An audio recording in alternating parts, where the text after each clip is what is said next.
What is up, good people? It's time for the newest edition of Notes by Notes right here on Facebook and YouTube. I have a familiar face to the left of me. What's good? Mr. K-Dot. Mr. K-Dot back in the house. What's up, my brother? Man, it's good to be back. Missed y'all. You miss me? Hell yeah, you already know we miss you, bro. You already know we miss you. You know how this thing goes. We started episode 1. We did episode 2. Or we did episode 3. Yep. So, I mean, it's all good. You know, and we're back on the airwaves now. We got AP missing today. So, Hey, she's on vacation, though. Doing it right. well deserved. Hey, send postcards. Something. How old am I? Kelly's still over here writing and cursing. Oh, man, we got a fun-filled show for you guys on this beautiful Saturday morning. First up, we're going to talk about the 5 things different from the 2021 to the 2021 Cowboys. And also, we're going to run through the top headlines from the sports world and give you a Notes by Notes fantasy football update. But before we get started, we want to tell you about our friends over at A to Z for Skin and Hair. A to Z for Skin and Hair offers a bevy of hair and skin products that have no preservatives and are made with love. Like their rice water, which is used to promote healthy, strong growth of the hair and prevent dandruff. Their moisturizing hair butter for everyday styling. Their rapid growth, which is a perfect mix of all natural oils. And of course, like I told you last week, their Gang Gang beard oil.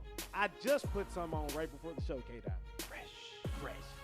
Ain't nobody fresh as I'm in. Y'all know about that. To contact A to Z Skin and Hair to find out more about their products, give them a call at 469-674-5567. Once again, that's 469-674-5567. And tell them that the crew at Notes by Notes sent you. We got a show coming up. Stay tuned right after the intro. Let's go! You've heard of hot takes, and you're probably tired of hearing the same old talking heads repeating the same stuff over and over again. The time has come for the game to evolve, and just like in sports, there are a select number of individuals who are leading the evolution of change and pushing the game forward. This isn't just a sports podcast. This podcast is about how life, culture, and sports all meet at one intersection. This is the new wave. This is the new sound. This is the evolution. This is Notes by Notes. Alrighty, folks, we are back in the saddle here. So happy to have my guy K-Dot to the left of me. We miss AP for sure. She's on vacay, well deserved. I got to tell you, being a producer is hard work. I don't want it. Come back. Am I forcing you to sit in this seat today? I'm here on my own free will. Bleep twice if you need help, K-Dot, if you need help. So to get things started off today, and it's so apropos because we're Cowboy guys. Yeah, We're always. Cowboy guys. Through and through. 100%. So now we already know what this show is going to be about. I think we shared some messages in the group chat. We was like, yeah, this show is going to be all Cowboys talk. It was more like a trailer. Like you watch a movie, you get that 2-minute clip. Our text messages were little trailers of what's to come. So we already know what this weekend entails. Exactly, man, exactly. So we're going to talk about that first here because I think there's something to be said about the level of success that the Dallas Cowboys are having through 3 games. Let me add context. I say through 3 games for a reason because the thing is a lot of people are taking this out of context as if what I'm saying is that they're a Super Bowl team, and that's not what I'm doing. Don't jinx it. I got wood over here today. Knock on wood. But people are creating this narrative that Cowboy fans or people who follow the Cowboys are claiming that it's already a Super Bowl team. But just stating the facts, through 3 weeks, this team could be the 3rd to 4th best team in the NFL just based off the statistics. I will give them this, though. To be fair, being at the level of popularity and notoriety the Cowboys are, we get a lot of the casual fans. Right. We get the people that don't know the game that hop on the bandwagon, right? Same as the Yankees, the Lakers, Duke basketball. Take your pick, whatever the sport. So the downside of that, and my biggest comparison or example I always refer back to, is when we had Romo, and people always said, get rid of Romo. And always, see, you want to blame it on the quarterback because it's the leader of the team. But when your defense is 32nd and you win 8 games, who won those games? So that's not the problem. We had needed a whole organizational uprooting, starting with Jason Garrett, upper management. And they started drafting better, and now we're seeing the benefits of that, down the road. But when you just go, get rid of the quarterback, like, man, come on, you don't know football. Come on. Like, was there better? Yes, but was he the main problem at the time? Not even close. Exactly. Had a lot of work to do in other aspects. So exactly, and with this team, so don't get me wrong, there are glaring issues that you have with the Dallas Cowboys. Number one is Mike McCarthy and his clock management. That there's something to be said about it. It's not the first time that he did it on Sunday or on Monday night. It was the second time that he did it, like in the Los Angeles Chargers game. Mm-hmm. He let the clock run out. He said he couldn't see the clock. And now in this one, in the game against the Eagles on Monday night, he says something to the same level of that. And I feel like sorry, go ahead. Oh, you're good, man. I feel like clock management is day one stuff, right? Yeah. It's like when an employee of any job, be there on time. No, when the clock's scheduling things out, same thing should apply as a head coach in the NFL. Like exactly. And it makes you wonder, like, has he always been this bad? But Aaron Rodgers is so good at managing the last 2 minutes of the game. We didn't realize because A-Rod took it in his own hands. Now, I don't like giving A-Rod credit. You know that. But in the last 2 minutes against bad teams, there's no one against bad teams specifically. There's no one better than the league. Yeah. I mean, that's true. And I don't know, man. I don't know what to make of it. I can't say that it was intentional. I can't say that there was a strategy behind it. I can't say that he had a plan in doing it. But that's one glaring problem I can see. Another one, I would say we need more of a pass rush to some degree. I mean, Michael Parsons can't do it all by himself. I mean, you need Randy Gregory and you need DeMarcus Lawrence. I mean, what else is there that we can say is a glaring need for this Cowboys team? I mean, coaching is A-okay. I mean, for the most part. Kellen Moore and Mike McCarthy are actually gelling well this season. You got Dak Prescott playing out of his mind. If he's not throwing for 400 yards, he's playing efficient football. You have Ezekiel Elliott. You have Tony Pollard. I mean, you could live with some better production out of the secondary. We got a lot of turnovers, which is something we're not known for in the last 5, 10, X amount of years, right? However, still giving up a lot of yardage. Yeah. But in this day and age, who doesn't, right? So pick and choose. But we don't have that go-to guy. Diggs is playing out of his mind, but he's still not like a top 5 lockdown corner or anything like that. He's playing that way, but how long can he sustain that? So, exactly. And looking back at that, so as far as moving things around, my favorite thing about what we're seeing now is the amount of depth we have because the money spent between Jalen Smith, Lyle Collins, Zeke, all these guys, we could lose any one of those right now and be okay and redistribute that money in the secondary and get a lockdown person. Yeah, yeah. Because we have depth. And I mean, look at the amount of injuries we had last game. Tank's out. Gregory's out. You had injuries. I think 6 people out. Neal, new starter, is out. You had 3 starters and I think 3 other reserves. If they're back and healthy, the amount of depth in that team, that's where I think Parsons, can he do it by himself every week? I'm curious, do you keep him at defensive end or move him back to linebacker? No. Because Well, the thing is, what's going to happen is so what I believe Micah Parsons to be for this Dallas Cowboys team is a jack of all trades, but you don't use him as at one position in one game and another one in the other game. What you can do is you can create disguises on defenses. Yep. So you could say, hey, we still got 11 on the field. He just moved off a left end. Do we want him moving up to Mike? Do we want him moving up to Will? Hell, does he want to play some strong safety? Well, it creates variety. He flat out said, "I don't want to play Mike. Like I'm not there yet." He's like, "Don't follow me." Like he's a young cat, so he understands the importance of that position. Yeah. Is he capable? I think so, but he wants to earn his keep. Pay his dues. So good on him. Yeah, for sure. And so I want to go down this list real quick because there were 5 things that I was just like, can I come up with 5 things that this team does far better than they did last year? So number 1. We just talked about this. Variety on offense. Yep. Not one-dimensional. Despite what the general public has said about this Dallas Cowboys defense, they are not one-dimensional. I mean, when I look at their stats on offense. They're the sixth best offense in the league, fifth in total yards, first in first down percentage, and top 10 in both the passing and the running game. And not only that, Dak Prescott, he's playing out of his mind, right? Yep.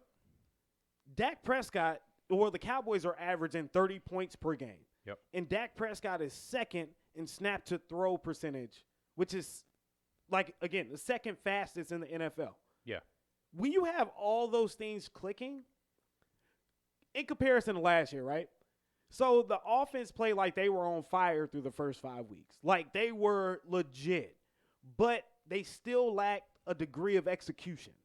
It wasn't as crisp as what we see right now. We knew that Dak could be really efficient, but the parts around him, what were we really getting out of Tony Pollard plus Ezekiel Elliott? And the thing that gets me, one big takeaway, is the first thing people are bringing up. You mentioned Pollard. Pollard Greens. Pollard Greens. He's playing well now, and now they're questioning the validity of Zeke's contract, how much he's making. Yeah. More on that in a bit. But when you have that many weapons and you distribute evenly, you know, if it's any other team, it's like, oh, what a great balanced offense. Yeah. But with the Cowboys, it's like, oh, well, Zeke apparently is washed up and over the hill because you're not utilizing him as much as you have to, or as previous. You don't have to, though. Yeah. When you have that many weapons, you can spread the love. Exactly. You don't have to put it on one person, i.e. Devontae Adams, i.e. Julio Jones for all those years in Atlanta. You can spread it out. So any given point, I mean, Amari Cooper hasn't put up much, but he doesn't have to. He doesn't have to. We're winning games. And here's another kicker. What do you do with Michael Gallup? What do you do with Michael Gallup? You have Amari Cooper, you have CeeDee Lamb, you have Cedric Wilson, you have Noah Brown. Shall I go on?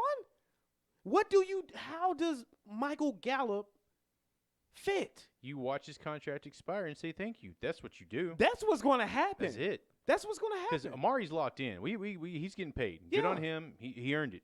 And CeeDee Lamb's on a rookie deal. We're good. Yeah, exactly. Dual tight ends are playing well. Like, Dak's got the weapons. He's got the balance of the run game, too. Yeah. Not to mention the O-line with the injuries. Terrence Steele stopping Joey Bosa. Are you kidding me? Hey, man, Still has taken a step up this year, and that's what's great. He's playing like he's still on Hard Knocks, trying to keep his job. Yeah. He wants to stay in, wants that starting role. All right, man. Hey, it could be his if he keeps doing what he's doing. But so another thing you alluded to earlier, and I thought was par for the course, their defense creates turnovers this year, and they get to the quarterback. Last year they didn't do that. They were 32nd ranked in I believe every single statistical category for defense when it came to rushing the passer and creating turnovers. Yep. 32nd ranked. And they changed that. Without DeMarcus Lawrence. Without DeMarcus Lawrence. What? So here's another thing, too. When the Dallas Cowboys signed Javon Curse, DeMonte KZ, when they signed those guys, they said in the offseason that these signings were to create or to make plays on our defense. Mm-hmm. These signings indicate they indicate a change, a culture change on the Dallas defense. And if you look back to Dan Quinn's days in Seattle, one thing that they did well above all things is play fast. Yeah. They got to the ball, hats to the ball, and we are trying to make a play. We are trying to knock the ball out. We are trying to pick the ball off. We're trying to house this sucker like Trayvon Diggs did on Monday night against the Philadelphia Eagles. And you got to love, too, seeing that change from Jerry Jones, allowing Dan Quinn to come in and say, here's who I want to draft. Yeah. Here are the guys I want to pick up to rebuild this defense and what I need to run it efficiently. And it spoke volumes because if nothing else, like we discussed, depth. We have all these injuries, and they're still balling out, still. And now, granted, it's against a beat-up Philadelphia team. I'm not getting ahead of myself, but considering what we've been given to this point, we have delivered and played well against every opponent that's come our way. Look, I'm writing this down here at the end of this because I do want to address it. It's just the Eagles. I want to address the people who say that because there's some discredit to it. There's some discrediting to it. So Yep. I'm gonna get to that after the few that we got coming up. But another thing that I noticed, K-Dot, was their unpredictable play calling. And another thing is how many risks they take, and also their convincing wins and losses. Because when they lost on Thursday night to open up the season, it wasn't like they were blown out like experts were saying. Right. They went toe-to-toe with arguably the first or second best team in the NFC, could be the third, and almost won that game. I mean, and you see Mike McCarthy taking risk, going for it on fourth down. Jason Garrett didn't do that. I love the way they coached and played that game. They had a fantastic game plan. Beautifully. And, I mean, they got outdone by the GOAT. Nothing to hang your hat on. But, I mean, in the questions about the run game, like, no, they coached it exactly how you should. They played it aggressively. They went in fearless with a new defense, new look, Dak back. Just for morale, if nothing else. Yeah. And I'm not going to be one to cherry pick, but morale. If there's one takeaway, how that team approached that showed no fear. Yeah. I mean, and you can see it in their play, like you said. They are running around like there is a purpose. Right. There's a purpose. With JG, they said that everything, they went tone deaf with JG. And for this team to be running around with the type of purpose that they're running around with now, it is an indictment on what this organization was for the past decade. Yeah. Before Mike McCarthy got there and Dan Quinn got there. You know, isn't that crazy to think about? 10 years of Jason Garrett.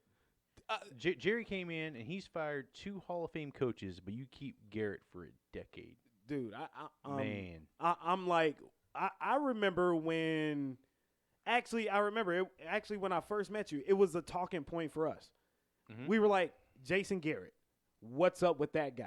And we're like, what can you do about him? I mean, what could the Cowboys have done about him at that time? You know, it reminds me of a quote from Office Space. It's like, you know what? It makes you want to do just enough to not get fired. And that's what it was. He did just well enough to not get fired. You can't fire somebody for a 500 record. Yeah. Unless you, I don't know, up your expectations. Yeah. And try and, I don't know, coach them and own them like America's team, quote unquote. Yeah. You gotta earn that shit. Exactly. It's not just given 8-8. That's not good enough. Yeah, how you gonna walk around here and talk about, we're America's team. We go 500 every year. It's not a losing season. It's not a losing season. Hold on, shit. my favorite one. That just means that. No, I'm just playing. I'm not going to say that. I was about to say something, but I'm not going to say it. But yeah, man. I mean, when I look at this Cowboys team, and let me get to this, just the Eagles, because we already covered those 5 things. Those were the 5 things that I believe is different from last year to this year. Yep. But for the people who say, it was just the Eagles. Number one, the point spread from Vegas was 4.5 points. Yep. That's number one. Vegas didn't even believe that Dallas was going to beat Philadelphia convincingly. Divisional games are pretty tight. Yeah. Number 2, it's not just Philadelphia. Here's what I mean by that. Good teams beat bad teams badly. Yep. Period. Good teams beat bad teams badly. Right. What Dallas did was what good teams are supposed to do against bad teams. Like you said, it's just the Eagles. But 2 years ago, you get Monday Night Football with the Dallas Cowboys, Philadelphia Eagles, and what would that game would have been? What would have been the result? A 3-point game? Yep. The reason why I say it's a discredit to what this current coaching staff is doing is because if you look back, this team never executed the way that this team is executing now. 40 points is nothing to scoff at. No, not at all. That just indicates that your offense is far more superior than the field. I mean, they're at 30 points per game. I think that's second or third in the league, if I'm not mistaken. But people are saying it's just Philadelphia. Well, I think the reason for it's just Philadelphia, quote unquote, is because you're only as good as your competition. Yes, we beat a bad team the way you're supposed to beat a bad team, but you don't realize your ceiling until you're pushed or to your challenge, right? Like anything else in sports, you know. So fair assessment, yes and no. But I think the biggest takeaway is yes, it's just Philly, but we put up 40, but not because the other team had 35. We blew a game out. And how often does it happen with Dallas where you can in the third quarter look around like, what else is on? Yeah. The game was in garbage time halfway through the third quarter. Now, I mean, you can try and church it up all you want, Philly. I mean, do what you need to for peace of mind, but the game is over in the early in the second half. So I think the thing that people were pointing out is like, wait till we start getting our challenges. Wait till about week 10 where our schedule starts to pick up a little bit because we've gone toe-to-toe with the reigning champs and got within 3 points. Exactly. Okay, we don't have any other big challenges, I don't think, until KC in like week 11, week 12. Exactly. That's what I want to see, right? Yeah. I want to see how fast we can run. Yeah. When it matters, right? So taking nothing away from Philly, we played the way that we should, but do we bring that same energy and that same execution to a tougher opponent? I hope so. It's wait and see, yeah. Like you said, it's definitely wait and see. Yeah. And that's kind of where we are right now. But again, I can agree with it's just Philly, but I can't agree with the perspective of, hey, this team is no good. This is the NFL. Yeah, any given Sunday, right? Any given Sunday. Yeah. It's not, and these guys who are out here, it drives me crazy to hear some bad sports take about how it's just the Eagles. Like, can you get on the Eagles team since they're that bad? Mark Wahlberg did. Obviously from that Disney movie. Yeah. But, yes, it's a bad team, but in the NFL, you beat good teams, beat bad teams badly. Yep. Period. And that's what Dallas did. So you have to give them credit for what they did. Now, they face Carolina on Sunday, and Carolina is 3-0. Carolina has the best offense in the NFL. Carolina has a quarterback in Sam Darnold who is still trying to prove himself. Carolina has a injured Christian McCaffrey. Has an injured Christian McCaffrey, which is going to hurt production. Sorry. Heal up next week. Yeah. Come back next week, C-Mac. But all of these things would point to what? A Dallas loss? But no, I think here's my bold prediction. I don't know how many minutes we've been on the segment. I think 15 minutes we've been on the segment, but it's all good. And I think that's the time we got down.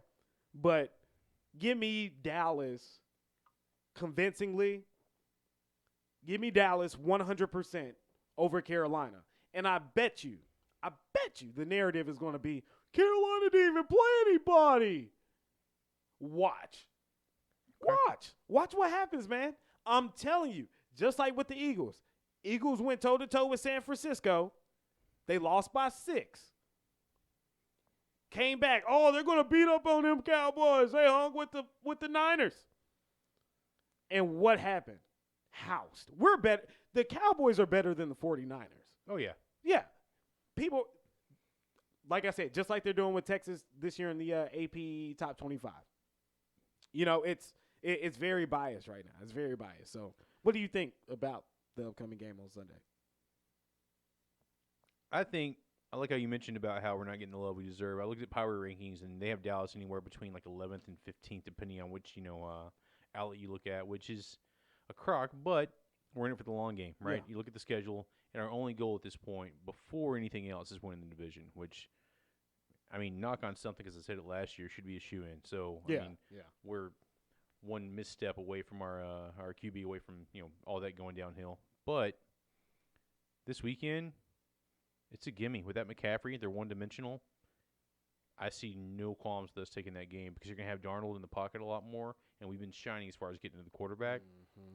So, yes, Darnold has played considerably better, and good on him. Anytime you see a quarterback step away from a garbage team and play well, you got to applaud that, right? So, good on him. He's got something to take some pressure away from him. McCaffrey, without him there, it really limits the team and their options on offense. So I think we win it by double digits. Now, on that same token, shout out to Matt Stafford. Now, in OC, I can't root for another team. However, seeing him stuck in Detroit for all that time, you think about Barry retiring after year 10. Would have shattered every record we've ever known for running backs. Calvin Johnson stepped away. Johnson had $45 million left in the books to get paid, and he walked away. Limped away, rather, getting his ass handed to him all those years in Detroit. And Stafford gave him over a decade, and the fact he gets to leave and saying things like, man, this is what I always imagined would be like playing in the NFL. Like, what? At 33, 34 years old, like now you're getting the actual experience? Like, man. That's and he's a Texas boy, so for a lot of reasons I root for him. You got to applaud that. And he's out there, he's having fun. He's got a coach. They're eye to eye. They have a good organization. Can't be happier for Matthew Stafford. Yeah, I love to see it. I love to see Matthew Stafford thriving in L.A. I think it's perfect for him. The scene is Matthew Stafford. Yep. And L.A. usually attracts the biggest superstars. Yeah. So now you got LeBron James. Now you have Kawhi Leonard. You also have Paul George. Now you have Matthew Stafford. Matthew Stafford is an upper echelon celebrity out there. He has to be. Yeah. He's destroying defenses. And maybe this time they get it right and they make football substantial enough to last in L.A. 'cause it's been a failed experiment so many times. Right. But that stadium is that's nice, jaw dropping. Oh, And I love AT&T Stadium, love it. But man, LA's got it figured out, and they have the talent and they have the win now mentality. They've got playmakers. They have the two best defensive players in all of football on the same team. And now you have all offense to balance it out. They were a quarterback away. And, they don't have a first-round pick until, 2047 or some shit. But it's worth it. All your eggs in one basket. Yeah. And I mean, you look at certain teams going to baseball. The Marlins one year, just bought every bit of talent that they could, won a World Series, then dumped it all the next year. And were a garbage team. Did it twice. 2 separate times. They have 2 World Series rings and have been a franchise less than 30 years. That's more than teams that have been playing for 70 years. Rangers have 0. Don't remind me. Remind me. We'll save that for springtime. Get mad about it. K-Dot, man, please. Rule number 1. I got to get it up in the studio somewhere. Don't talk about the Rangers because they are ass. They are terrible. Hey, last episode I was wearing a Rangers hat, but I had it backwards so you couldn't see what team it was. Because you were trying to prevent me from throwing up. That's what you were. That's what you were doing. I applaud you, my man. I really do. I really do. All right, let's segue into this, Kel, because there are some top headlines out there. Thursday night, Trevor Lawrence and the Jacksonville Jaguars faced off against Joe Burrow and the Cincinnati Bengals and came up short. And Joe Burrow gave Trevor Lawrence his second 10-plus point loss. Joe Burrow gave him 2 L's, one in the national championship and one in the NFL. That's terrible, man. That's terrible. But do you think that this coach and QB combo is going to work long-term? Urban Meyer and Trevor Lawrence. The first thing that comes to mind is Peyton Manning. Peyton Manning, if I recall, and then this is the first example because you look at Trevor Lawrence in the breakdown. He is the prototypical quarterback. Yeah. Height, accolades. I mean, he's pedigreed, right? He looks like a purebred animal, right? When you think about certain the Westminster Dog Show, for example. This is what a quarterback should look like, He's Sunshine from Remember the Titans. Oh, Sunshine. I know. Sunshine. And honestly, I think about that so much. In my head, I still think Trevor Lawrence is left-handed. Until I watch him play, I'm thinking about the movie, so I got to snap out for a moment. But Peyton Manning, if I recall correctly, 1-15 as a rookie. Right. They got to work some kinks out. I mean, the speed's different. He'll get it figured out. It's like he did in Clemson, did in previous levels of the sport. So it makes me think too. So that's the good example, right? Peyton Manning is the best case scenario. Then, are you familiar with Todd Marinovich? Yeah, I remember. Wait, he's the Raider, the guy who got drafted by the Raiders. His dad forced him to literally become a quarterback. Yeah. Yeah. Same thing. Guy was pedigree, blonde hair, SC, like coming, like it was supposed to be the next big thing, and he flopped. Yeah, big time. So where does Lawrence fall between your best and worst case scenarios? I think somewhere in the middle, more on the upside, because, I mean, it's a pass-friendly game. Yeah. Even subpar quarterbacks are going to have a decent career. Too early to tell. I mean, I will say that he looked better last night than I've seen him in previous weeks. So you already see the progress week to week. Right. But also, I mean, what quarterback will succeed with the Jaguars at this point? I mean, it's notoriously what Mark Brunell is their Byron Leftwich, David Gerard lasted a few years before injuries. And I mean, not many receiving core. Blake Bortles. Yeah. But name for me another. Name, I dare you, an all-pro on their offense. Exactly. Miles Jack? Offense thing. Yeah. Nobody. DJ Chark probably was the closest. And typically when you're a garbage team, you put something on your quarterback. Yeah. Throw some money at it. But so, I mean, there's room for improvement. I don't think it's too early to tell. And Burrow at least has his boy in Jamar Chase. He's got T. Higgins. He's got Boyd. He's got weapons around him. So I think he has the upper hand at this point. This might be a hot take. I see Trevor Lawrence. I'm known for hot takes. I see Trevor Lawrence lasting in Jacksonville. I don't see Urban Meyer lasting in Jacksonville. And here's why. He doesn't last. And if you heard his press conference right after the game, he doesn't last because I don't think that Urban Meyer has the endurance to go through the grind of an NFL season. College, NFL, completely different. Well, he's had health problems. Exactly. But you pair that with apparently his temper and lack of patience. I mean, he dipped out of Florida. He dipped out of Ohio State. So on to the next. And there he was at least winning. Yeah. You're more inclined to stay, even with winning teams. And that's what I'm saying. He's not winning, and he won't win for a very long time in Jacksonville. It's not going to click, like you said, in the first year. It's going to take some time to bake, and I don't think Urban Meyer has the patience. I think some more losing, because he's not used to losing. He's not used to being a part of a losing organization. Neither is Lawrence. And if it comes down to at the end of the day and you got to pick one, you're picking Lawrence. Every time. Every time. And hopefully they make that call, because sometimes it's questionable. The one that I always think about above all else is the Titans. Because, man, the Titans jacked that up. When you had Jeff Fisher saying, I don't want to start Vince Young. He's not how I want to run this offense. They made him start him. Mm-hmm. They still didn't make the playoffs. Ended up firing Fisher and letting Young go. They lost both. What? Dude. You back to square one? What about RG3 in Washington? That's another one. But Washington is a team, you don't expect stability out of them. They've had more head coaches than any other team in the last 25 years. They are trash. But GMs, coaches, they just cycle through them like nobody's business. But do we? It's Jacksonville and Washington. Aren't we comparing apples to apples at this point? No, because the Washington, you have the expectations. They're a more storied and notable franchise for many, many years. They won Super Bowls. They have success at least to a certain level. The last time they was at RFK. Yeah. That's when. Yeah. The old stadium. Yeah. But, I mean, Jacksonville is still a franchise team. They haven't got over the hump of being not franchise team. What am I thinking? Expansion team. Expansion team, yeah. Still to this day. You know, at least Carolina got it figured out. They got Cam. They had some runs. But Jacksonville just never figured it out. Dude. And that's the thing. Do you stay to rebuild a culture? Because that culture is nothing but losing.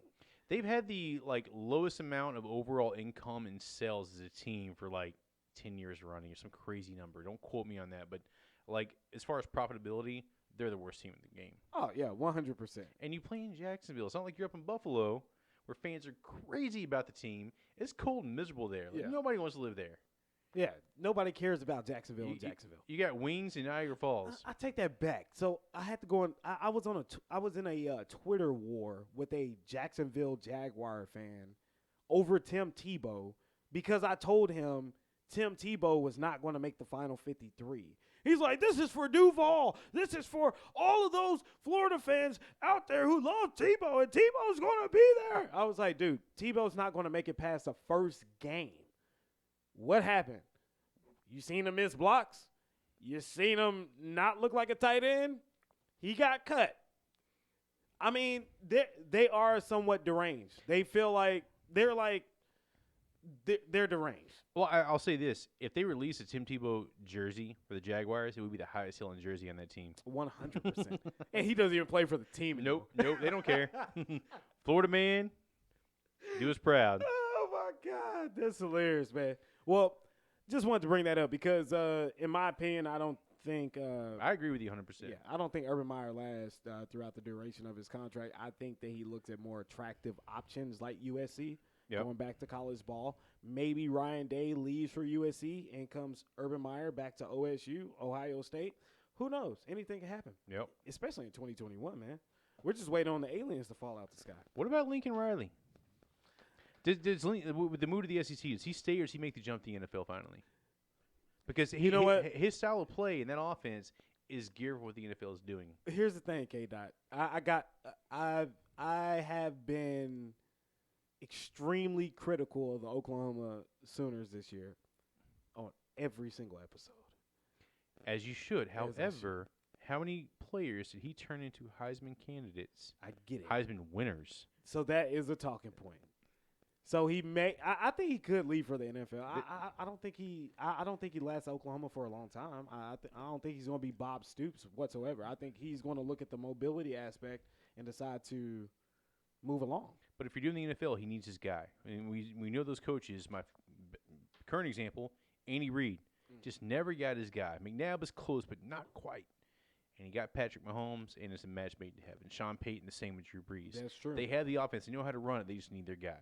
So Lincoln Riley, I think you wait until you know you have your guy in line and they're needing to coach, and then you make the move. I like that. I like that. Maybe so. Well, we'll see. I just because the thing is, I'm going through a troll war right now with a few Oklahoma fans, and I don't want to keep on burying them, even though I do believe that they'll lose this weekend. But that's a topic for another discussion. But also, if Lincoln leaves, we can talk about that in a more neutral stance, and then OU's going to go straight back to shit. So it's a win-win. Hell, wherever he goes, I just hope he doesn't burn the brisket. That's all I'm saying. It doesn't matter where he goes. I hope he doesn't burn the damn brisket. So, Kelly, NBA training camps just started ramping up, my friend, and the preseason favorite odds are out. It looks like the Lakers are at 3-1, Brooklyn's at 3-1, Milwaukee Bucks are at 9-1, and Golden State is at 10-1. And what I find crazy, because here's my sleeper, K-Dot. Here's my sleeper. Golden State has to be my favorite right now. They have to be my favorite because, number one, I think people forget how good that Golden State dynasty was before KD.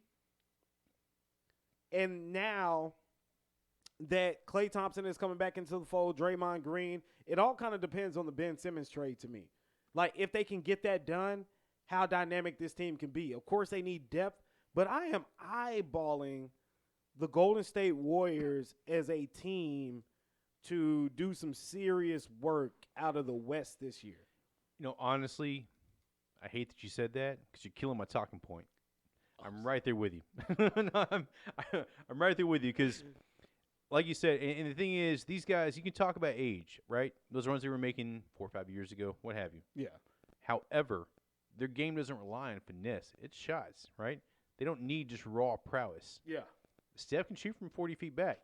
It doesn't matter. Logo Steph. And I mean, you added Klay, which one of the best two-way players in the game. Right up there with PG and Kawhi Leonard. Yep. Yeah.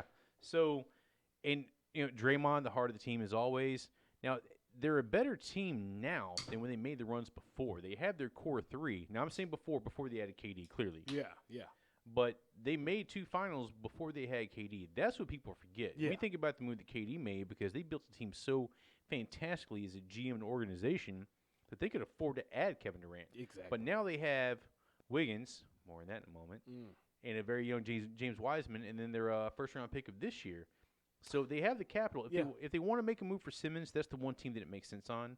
Because if you have a dude that can't shoot, what do? You put him around a bunch of shooters. So I think with or without Simmons, they're still my favorite. Yeah. And that's based on just statistics regarding age. The Lakers are the oldest team in NBA history. There's something to be said about the Lakers. I used to make fun of the Spurs and how old they were, and they were sponsored by AARP. Like, okay, I just ragged on the Spurs because I'm a Mavs guy. Yeah. Always will be. Can't stand the Spurs, dude. Can't stand the most boring game in the NBA. But it's effective. Yeah, okay, it's cool. I'll read the stat line, but I'm not going to watch the whole game. Yeah, of Bore the course hell out not. of me. They have the two of the three lowest ratings in NBA Finals history are Spurs victories. I'm sure. Dude, I fell asleep at a Spurs game. It's not just us. It's not the bias. The whole country's like, nah, I'm good. I mean, I'm not lying. I fell asleep at a Spurs game. Bounce passes and They bank were shots. playing Miami. Bounce passes and bank shots. Till Come on, man. By the way, Golden State's first round draft pick was Jonathan Kuminga. Thank you. Drafted 7th overall this year. Looks like a pretty solid guard. Yeah, I'm right there with you with Golden State. I think that they have youth. Yeah.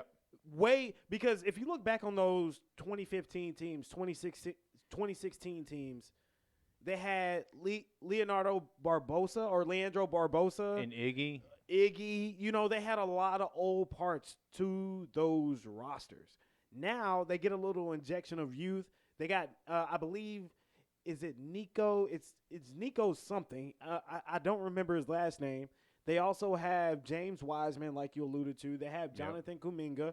You have so many more beneficial pieces to this team. And let's not forget, Steve Kerr can coach.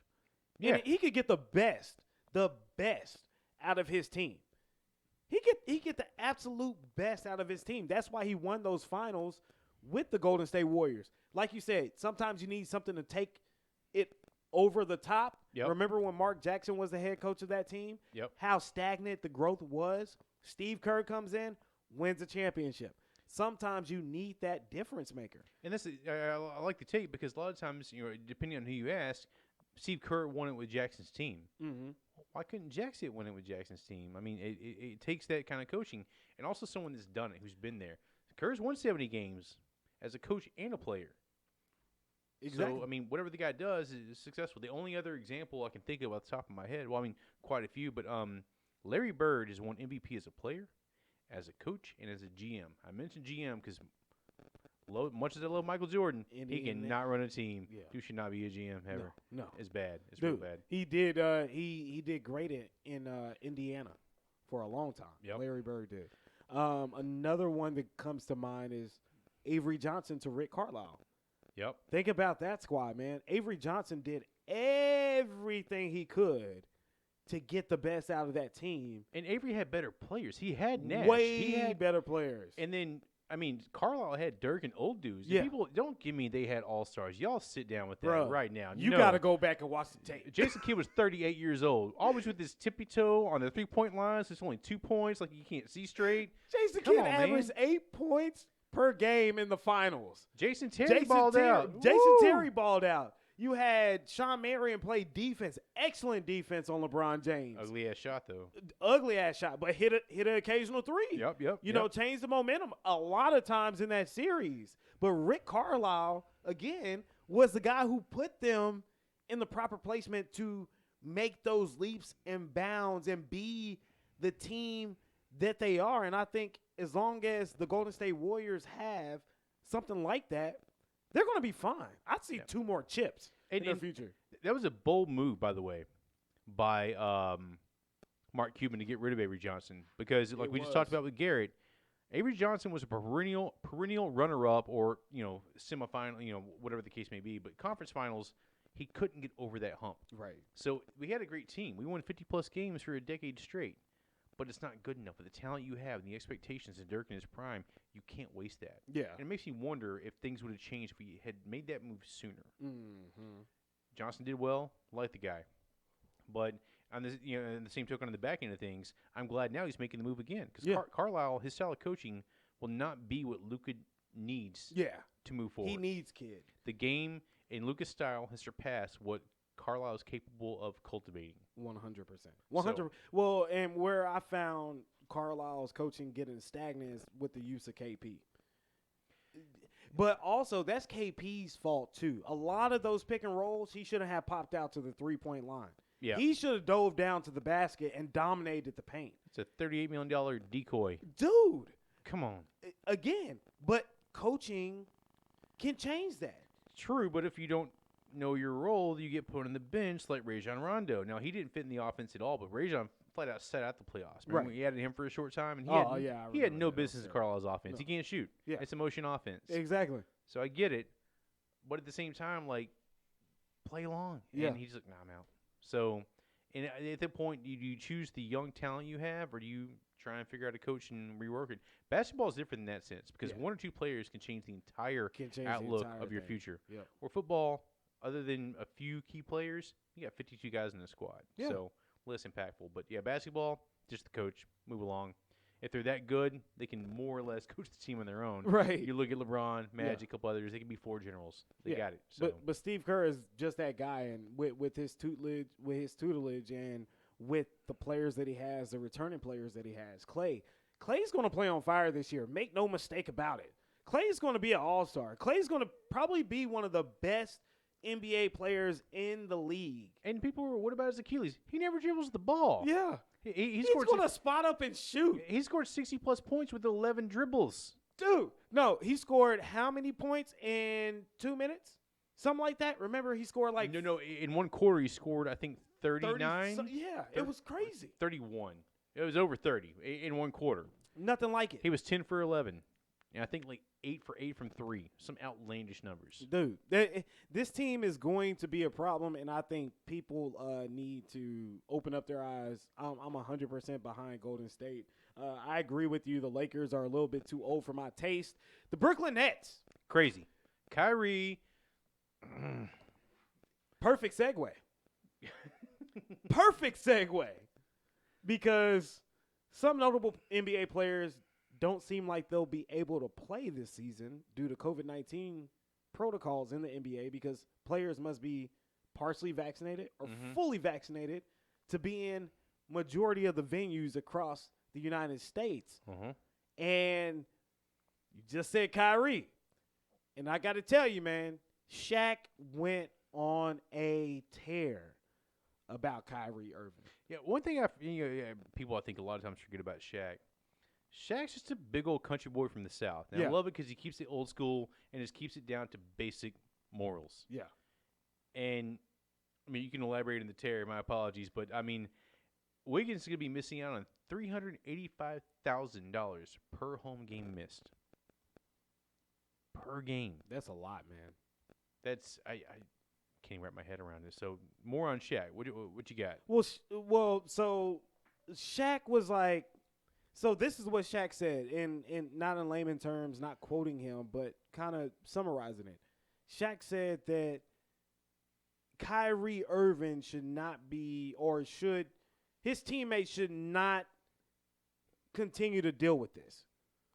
Should not continue to deal with this because there's so many excuses, and like so many people have alluded to, like the great Kareem Abdul-Jabbar, he said, we don't have room or time for players who don't want to think about others. Kyrie Irving's he's a target.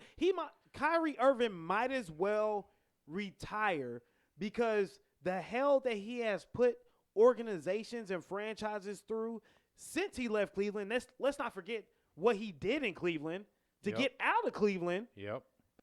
But what he did was, or what he is doing, can kill a team's season before it even gets started. Right now, any team playing this year is going for a championship. Yep. They realize that 2020, 2021 was not the typical season that they play in. So they are hungrier. Every team is trying to have an advantage. Every team is going after that chip. The Brooklyn Nets are one of the best in the league. Yep. You're right there. I would be pissed, too, if I was a teammate of Kyrie Irving's. Who's going to hold him accountable, Jay? Who? You think Harden cares? KD? KD's one of the most passive players in the game. He's going to call out teammates. But hold on. So what did he do about Russ in OKC to get to Golden State? He left. But what did he say about Russ during that time? He was like, yo, do something about your boy. He's shooting too much. But as a player, you should tell him. Yeah. And it never worked. Now, part of that's on coaching. No one's ever told Russ to play a 2 where he belongs. Yeah. Always try to make him play a 1, and he shouldn't. He's got 1 speed, doesn't know how to slow the game down, control the pace. We talked about that previously. He's got 1 speed. Now, that goes back to Scotty Brooks. They won games in spite of Scotty Brooks, not because of him. He had no business keeping that team for as long as he did. That's true. But everyone was blind to it because you didn't know the amount of talent you had. Because look at what Harden blossomed into. If we knew now what we knew then, you cultivate and you change things up and you get a better coach in there and you win multiple championships with that team, here nor there. But I don't think there's anyone in that team that has that like locker room mentality. What they need on that team is Jimmy Butler. Come in, crack heads, and lock shit up. Dude, you ain't never Someone lied. to come in and just like get everybody in line. You ain't never And I mean that goes to Harden too. Like the missing games, kind of questionable. I mean, they played, 7 games together last year? 7 games. Yeah, that's terrible. Come on. But that kind of tells you where that Brooklyn Nets team is. They're phoning it in. I mean, if you look at it on paper, they should win it all. They should win they should win more games than Golden State did that one record year. And this printout shows 3-1 are the odds for them. And it should be, in theory. But at the end of the season, what do they win, 50, 55 games? Yeah. Just based on personalities alone. That's what the Mavericks would have won in a full season if you think about it. Yeah. I mean, they won 45, 46 games last year. Yep. I mean, you're telling me the Nets are just as good or the Mavericks are just as good as the Nets? No way. But they have drive, and they're hungry. Yep. I don't think the Nets are hungry. They've all eaten. Everybody's eaten already. Exactly. Except Harden. But, I mean, I will say this. I will give credit to Harden for one thing. His game has changed dramatically since coming there. Yeah. Better distribution of the ball. Just overall better playmaking. He's kind of taking a back seat, letting KD do his thing. That's unusual because I always allude back to Dwayne Wade is for 3 number 1s to work or even 2, you've got to understand your role in the offense and kind of surrender things. The first year, one thing that played to the Mavericks' advantage when they won against the Heat is Dwayne Wade still wasn't sure whose team it was. Exactly. He hadn't given up the reins and surrendered things to LeBron James. Year 2, he finally accepted, it's not my city anymore. It's not my team. James is here. Yep. Run your show. He became Scottie Pippen, and they won 2 rings on account of it. That's true.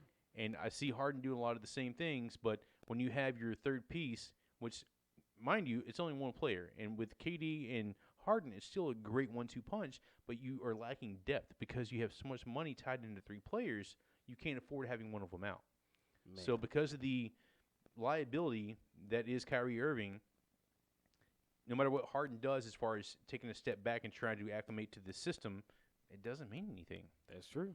That's true. The best ability is availability. So you were talking about, oh man, that's exactly what I have down on my, because you say that pretty frequently, even when we're talking about football, anything. Yep. But you were talking about eating earlier. Everybody eating on that team. Get this. Kyrie Irving could lose over $18 million by being unvaccinated because he can't play home games. $18 million. Do you know what I would do with $18 million? You can't say it on here. I know. Hey, look, I'm not. Yeah. It's all under the table. I promise, not play. But so when we talk about Kyrie and we look at the figures that he's missing, I mean, it's really not about the money. He can make it about the money, but it's really not about the money. He's like, my body, my choice.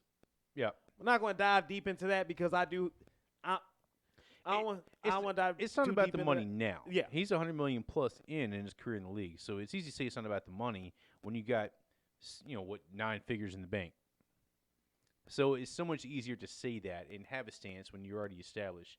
Now, I didn't see the same stance and same kind of, outspoken approach when he was a rookie on a rookie contract. No, of course not, because Kyrie wants his money. And you can say whatever you want because it's guaranteed money. Yeah. The beauty of the NBA, you sign a contract, all that money's yours. It doesn't matter what happens. Until you miss games over not being vaccinated. Will he actually miss? I don't know. I mean, there were reports coming out stating that Kyrie Irving may consider getting the vaccine. LeBron James has went on the record and said he's not a spokesperson for anyone getting the vaccine, even though he did get vaccinated.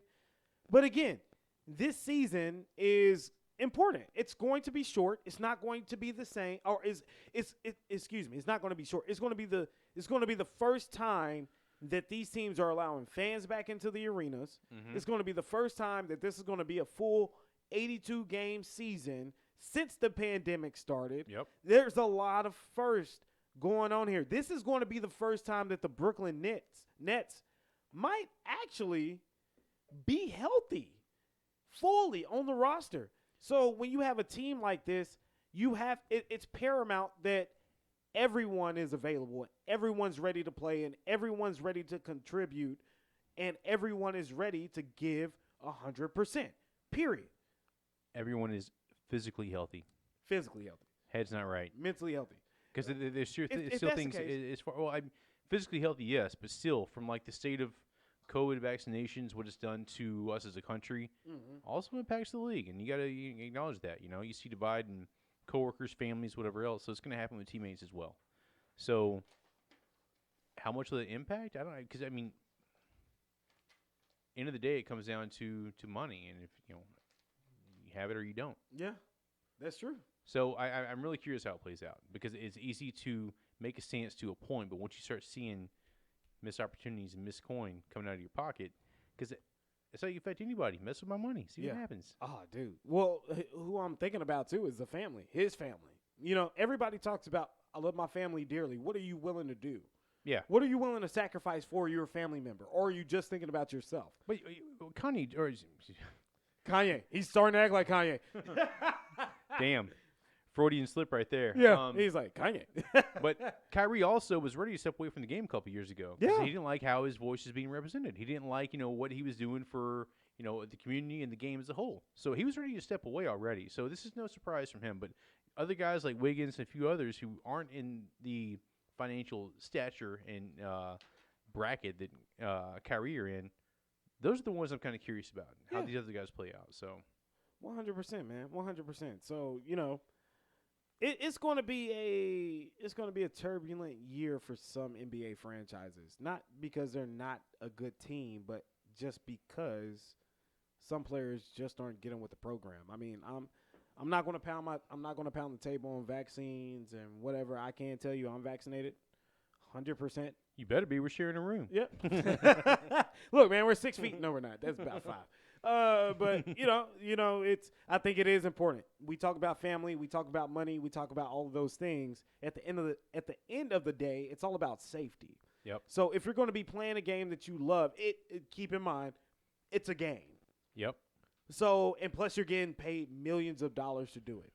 You're talking about a free shot is stopping you from getting the bag and doing something that you love to do. And the thing that I have to equate it to, and may sound ignorant or naive, but the way I would approach it in my head is, like you said, you get paid. So you're being employed to do something. Right. The same reason you have to pass a UA for drug use, you're required to do that. So you're not allowed to do certain drugs to perform your current job. How is taking a vaccine any different? As far as restrictions on your lifestyle and what you want to do, right? So, I mean, I'm looking at, like, if I want this job, there's certain qualifications I have to adhere to get this job, right? Yeah. Same thing goes to Sha'Carri Richardson, right? Yeah. Their requirements. So if I expect to get paid, then I have to follow their rules as an employer. Mm-hmm. So, I mean, if he's okay with that and walk away from the money, then okay. Then they're going to win 41 games. Yeah, yeah. And it's sad. It's sad that may be the outcome of this season. I wish I had those problems. I know. I wish I had those problems too, K-Dot. But like 18 million, take it or leave it. Like, you know what? I'm going to go ahead and take that 18 mil. Yeah, That's yeah. All right. It's like, where's the shot? In my butt? Here, I'll put my pants down. Come on. Oh, man. Right cheek. Right cheek. Right cheek. God damn it. Oh, left. 2 shots, 1 for each. Yeah. Space it out. Oh, man. Real quick here because it looks like we're closing out on the conclusion of Notes by Notes on this edition of Notes by Notes. But real quick, there are 11 teams in the NFL right now sitting at 1 and 2. Mm-hmm. 11 teams, which I believe is the most in NFL history, something like that. Uh-huh. And to me, there are some 1 and 2 teams that are definitely 1-2 teams. There are some 3-0 teams that are definitely not 3-0 teams. Broncos, 100%. Mm-hmm. 100%. Also Panthers. Yep. Raiders. Raiders are those twos though. They beat I'm not Baltimore. a believer. Oof. Okay. I'm not a believer. Okay. Baltimore has injuries. Baltimore doesn't have J.K. Dobbins. Doesn't have Gus Edwards. That's a lot of running backs you're missing. Let's not forget how important the running back position is. Think about this. Texas, the University of Texas, had 4 runners go over 100 yards last week. Running backs are important. Running backs are extremely important. But, again, there are some 3-0 teams, to me, that are fraudulent. There are some 1-2 teams that aren't really that bad but will bounce back. And for me, there are 2 teams, the Kansas City Chiefs and the Seahawks. Okay.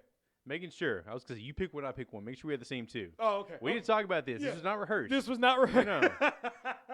That just happened. That was just like, right here. So you think Kansas City and the Seattle Seahawks are much better than what their records indicate right now? Absolutely. Now, I think KC is going to fight with the Chargers for that division. I think so, too. And that being said, that's why the Raiders will falter. Do I think they're a good team? Yes, but they're in a division where they will be number 3 in that division no matter how you break it down. Yes. Other divisions, they'd probably sneak into the playoffs or as a wild card. So I think Seattle makes it as a wild card. I think KC either takes the division over LA or they take the wild card as well. Because Seattle, the Rams got that. I'm sorry. And that is those are the 2 best divisions in football right now. Arizona's up there at 3-0. Are they fraudulent or are they for real? Hard to tell. Hard to tell. Because they look great. It's hard to argue against, but if I'm taking the Rams or them, it's the Rams all day. It's not even a question. That division is stacked. I mean, any one of those 4 teams, barring assuming injuries happen. So San Fran goes from a Super Bowl to last in the division because they had 4 ACL tears. Yeah. Bosa, Garoppolo, all they're going to be last this year dropping too. like flies. I don't know. They're going to be last this year too, man.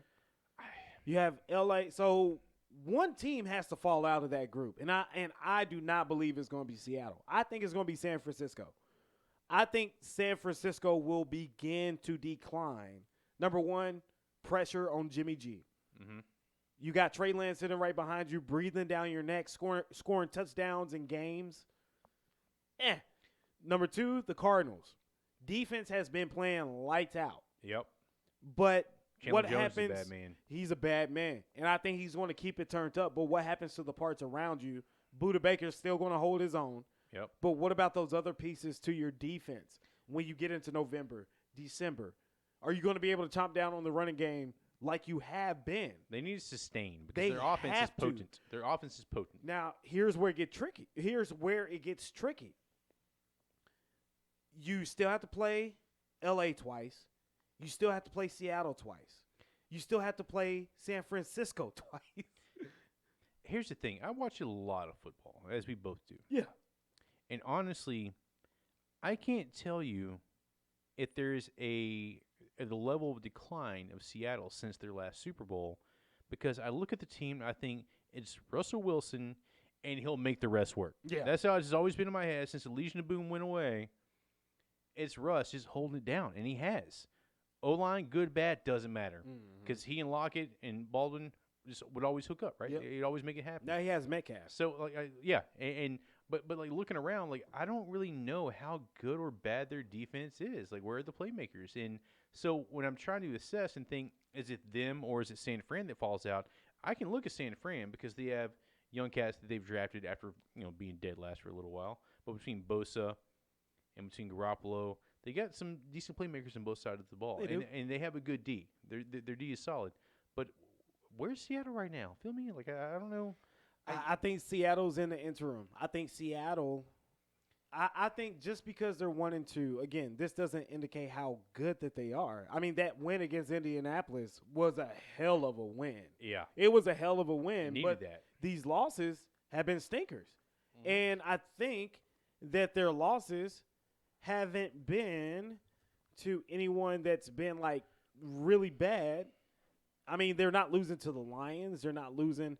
They play the 49ers this upcoming week, but trying to get the full schedule here because Google doesn't like giving. So they played the Vikings. They lost to the Vikings.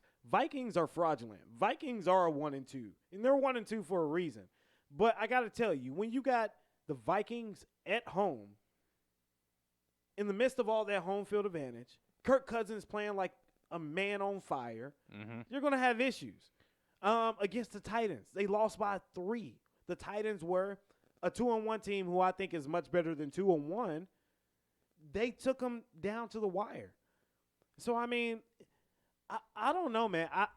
To me, I think San Francisco falls because I don't think that Jimmy Garoppolo's style of football and what Kyle Shanahan wants from his quarterback is sustainable. I think it's very similar to what Matt Nagy is doing in Chicago with Justin Fields and Andy Dalton. I think Trey Lance struggles regardless if he starts, period. I think Jimmy G is going to have some issues at times moving that offense up and down the field like Andy Dalton does majority of the time.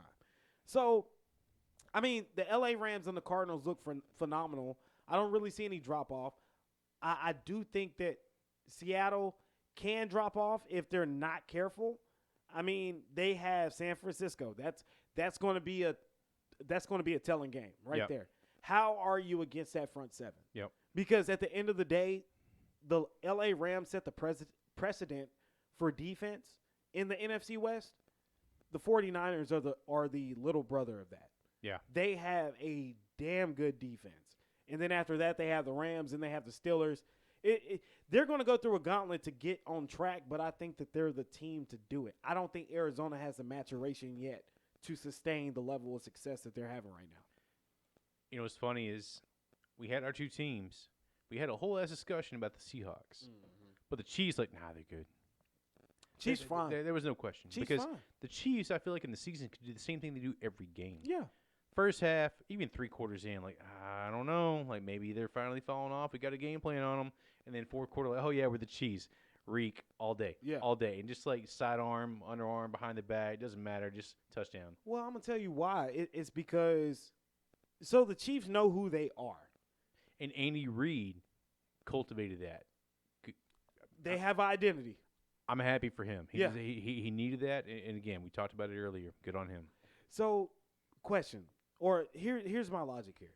If you look back 2-3 years ago, before Tom Brady left New England, Tom Brady and the Patriots went 1-2 to start that Super Bowl season when they made it to the end against the Los Angeles Rams. Did you? Right. So, started 1-2. And right then and there, whenever that happened that year, I came on the mic. I came and I did a show, and I said, 1-2 for Tom Brady is not the same for any of you other quarterbacks. 1-2 is we've been great in September. Yeah. Give me a bad September. Pat Mahomes is that exception. Yeah.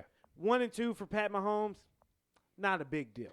Pat Mahomes has the pedigree, skill set, and just football IQ to be the best quarterback we have ever seen. Yeah. I've never seen a combination of accuracy and arm strength in my life at this age. Rodgers, remember, he played behind Favre for a few years. His first few years weren't very sharp. He had to sharpen up his tools and really kind of shape his game to become what he is now. So that'd be the first argument someone throws at me, Aaron Rodgers. Mahomes, his first few years in the league, got an MVP and a Super Bowl.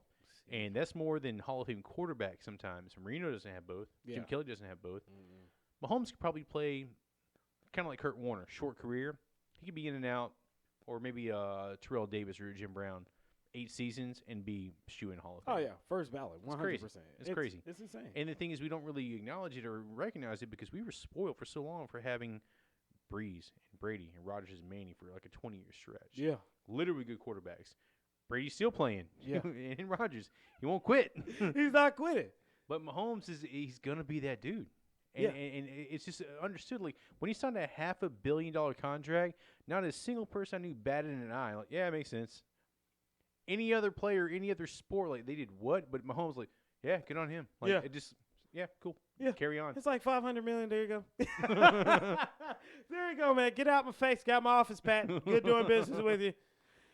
All right, man. So real quick, we are rounding the bases here at the end of the show. We thank you guys so much for rocking with us through this episode. It's been fun having K-Dot in the building with me. Super excited to have AP back joining the crew again. We're going to have a full staff. Come on, AP. Come on, AP. Nah, enjoy your vacation. We appreciate all the work that you do, and we can't wait to have you back in the studio. Real quick, the headliner for the Super Bowl, I forgot the number. Super Bowl 56, 57? What are we at now? It's 56? It's been the number I remember is 25. It's been 25 since we won one. So that's the Look, don't start that. No. PTSD. Well, this year's Super Bowl, the headliners for the halftime show are going to be Dr. Dre, Eminem, Mary J. Blige, Snoop Dogg, and Kendrick Lamar. Real quick, K-Dot, what do you think about this group? Because I know you're a music fan. I think that the NFL is trying to regain their street cred after all the Colin Kaepernick nonsense. They're trying to get back in the map in a positive way. Like, this is the most excited I've been about a Super Bowl. Because I grew up on Death Row. I grew up on 90s hip-hop. But the thing is, people forget how much music Dr. Dre has produced and brought to the table over the years. Yeah. So after his aneurysm, which scared a lot of people, myself included, like, hearing that, you don't anticipate that. He's been such a pivotal part of our music. Yeah, and dude's only dropped 2 albums. Yeah. The Chronic and the Chronic 2001, and both were groundbreaking for what they were. Yes, multi. Yeah.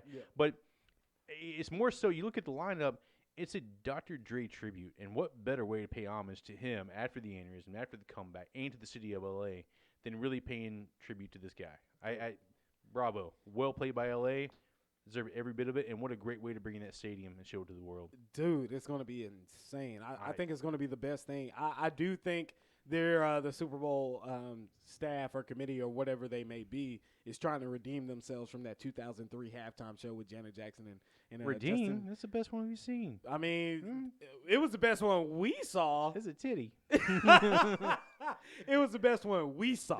No one gets upset at the sight of a nipple. It's like, oh, shit. Oh, it's so cute.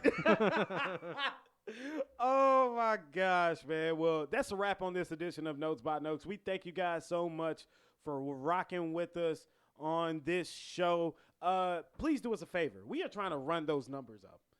K-Dot, I don't think they think I'm serious. We're trying to run the numbers up. Like, subscribe, share. I'm not saying sit through every episode. I know we ramble. I talk. I'm a talker. I'm sorry. But like this it. is. Like it. It's a damn podcast. Yeah. If you didn't come here to talk, what you come to look for? You came to look at my beard? You came to look at my UT garb? What you come to look for? Hey, but Jay, why's that beard so fresh? What you use? Oh, man. Gang beard oil, baby. There it is. Speaking of, K-Dot with the amazing segue here. Speaking of, let me get this right. Speaking of, big time shout out to our sponsor, A to Z Skin and Hair. Let me tell you about our friends over at A to Z Skin and Hair. A to Z for Skin and Hair offers a bevy of hair and skin products that have no preservatives and are made with love, like their rice water, their rapid growth, and their gang beard oil, baby. To contact A to Z Skin and Care to find out more about their products, give them a call at 469-674-5567.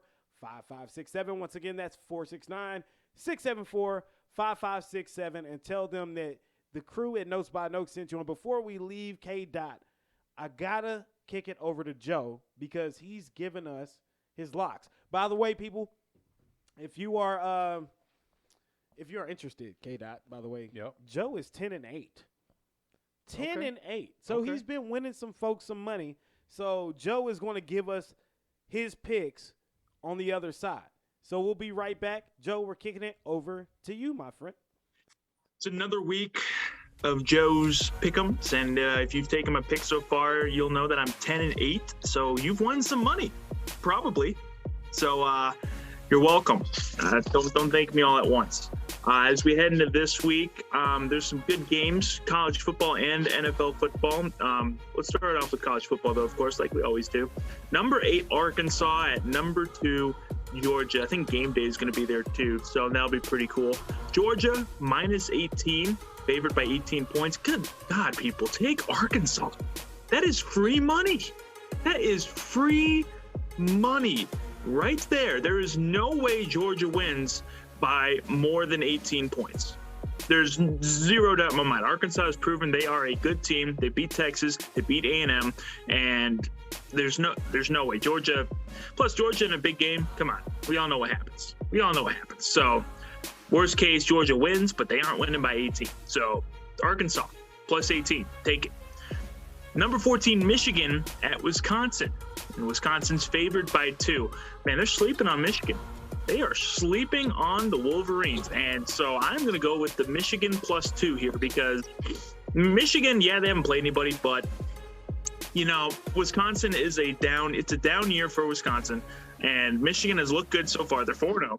So for Wisconsin to be favored by 2, I'm thinking they're just giving them the home field advantage points right there. But Michigan, I think they're actually pretty decent this year. I think they're gonna, turn some heads. I don't think they're gonna beat Ohio State. Don't go crazy now.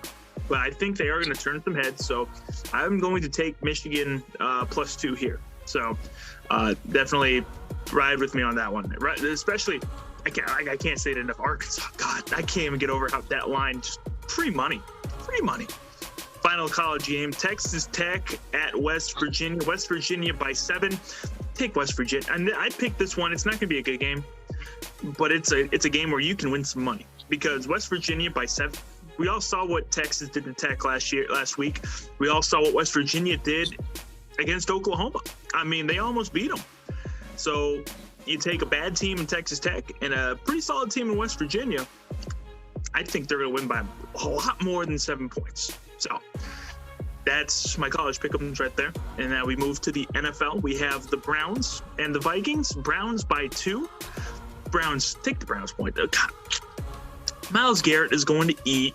The Vikings, I think the Seahawks are down this year. So I think the Vikings just played a down team and whooped up on them. And, good for them. But, I think the Browns win this game by a lot more than 2 points. So I definitely would take Browns spread for sure. I'm feeling pretty confident in that one as well, too. So, and then finally for the NFL, we have Chiefs, Eagles. Chiefs favored by 7. Come on, we all saw Monday night. Eagles die, more like it, because the Chiefs gonna absolutely destroy Philadelphia. There's no way the Chiefs win by less than 7. So definitely take the Chiefs points there. So just to recap my picks for you lovely people, we have Arkansas, Georgia, take Arkansas plus 18. Michigan, Wisconsin, take Michigan plus 2. Texas Tech, West Virginia, take West Virginia 7. Browns, Vikings, take Browns minus 2. And then Chiefs, Eagles, take the Chiefs minus 7. And you'll thank me later. And I'm pretty confident I'll be coming back next week, 15-8 overall in my picks. So back to you, Jay. All right, Joe, we thank you so much, my man. Hope you're staying safe out there in Nebraska, my friend. We miss you.